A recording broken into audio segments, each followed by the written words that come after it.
Get everybody synced up.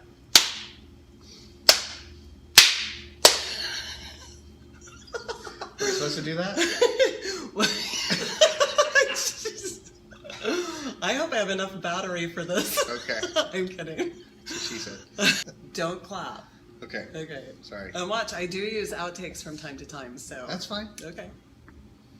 That's what he said. Are we all clapping? Is that how we're supposed to do this? Here today with the founders of Harumph Wines. This is Napa Valley's finest. We're talking Cabernet, and joining me right now is Scotti Stark. Welcome to the show, Scotti. How are you? I'm great. Thank you for having me. Okay, Harumph. Who is this fabled name tied to? Where the heck did this come from? It was inspired by my business partner and I's favorite movie, Blazing Saddles. And a gentleman named Mel Brooks, whose birthday it is today. Happy birthday, Mel. Happy birthday, Mel. He turns 90 today. Wow. So it's just a funny scene in the movie. The word is kind of ambiguous in its definition, so we decided to use it, and we're redefining the word every day. Okay, so tell me about the definition. What is today's definition of Harumph? And in particular, for those people who may be a little younger that are really interested in these kind of unique boutique wines, we want them to understand Blazing Saddles and Harumph as well. Well, technically, the word means either a clearing of the throat or a sign of disdain, like shucks, darn, I stubbed my toe, I got a flat tire, harumph. Or damn. Or damn. Okay. Yeah. Crap. Whatever. Nerd. Yeah. So we're redefining it and just having fun with it. Since it's so ambiguous and nobody really knows the term, it can mean anything. So we use it to toast now. We had some really fun clients, and we've just come up with new definitions of it. And so it can really mean anything. So it's a word that kind of sticks with you, and everybody likes to have fun with it. And they email us every once in a while with new definitions for us. And love it. so yeah, it's a fun thing. Unforgettable. Correct. Once you learn how to spell it, has been my process. Okay, and I would love to hear a little bit about your experience in the wine industry, because this isn't your first rodeo as far as the wine game, correct? That is correct. So I've served a little bit on all kind of sides of the wine industry, from sommelier to the distribution side, and the hospitality side out here in Napa, and now finally on the winery owner winemaking side, which has just been amazing. Excellent. And for those out there who are wondering how much it takes to get a brand like this off the ground, grapes included?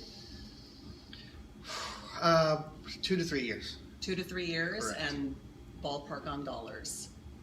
Ooh. Firstborn child? Firstborn, yes. 3 children? Let's go with firstborn child. Okay, Yes, perfect. that's perfect. Okay, got it. So now you know how much it costs for Right. a firstborn child. Yes. Okay.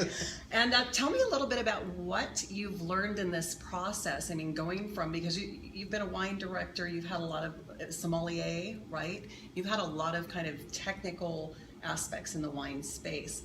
Tell me what's been the greatest learning adventure for you in starting up a brand, of a unique wine. It's a great question, and I think that the most difficult thing that we encountered was how hard it is to get this going by way of the government and governments.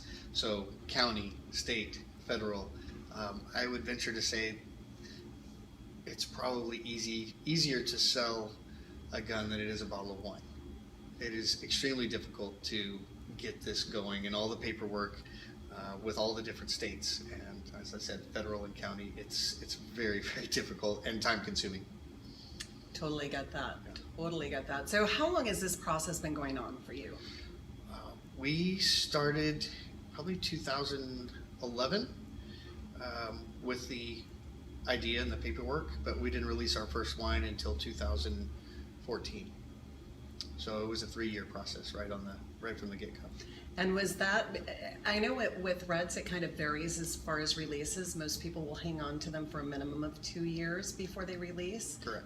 To wait for 3 years, did you just did it have to be just right? What were you waiting for in that extra year? Well, actually, the timing is usually perfect because for most Napa Cabernets, it's 2 years in oak and aging, and then another year to kind of develop in the bottle, and then it's released. So right now, I think you'll find in the market most people are releasing their 13s, Okay.